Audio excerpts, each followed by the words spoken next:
এটা টেনে জুম করে দেবেন।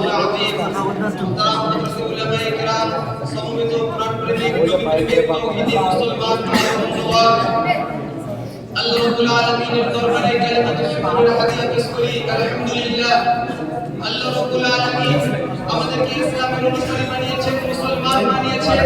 এটা আমাদের জন্য আল্লাহর প্রদত্ত সর্বশ্রেষ্ঠ নিয়ামত। যদিও বর্তমান সময়ে আমরা দিককাল অতিক্রম করছি, জুলুম নির্যাতন অত্যাচারের শিকার আমরা। যদি আজকে সারা দুনিয়ার মানচিত্র ইসলাম মুসলমানদের রক্ষে বঞ্চিত, যদি আজকে মুসলিম জনপদগুলির উপর দিয়ে পরিচালিত হচ্ছে নির্যাতন,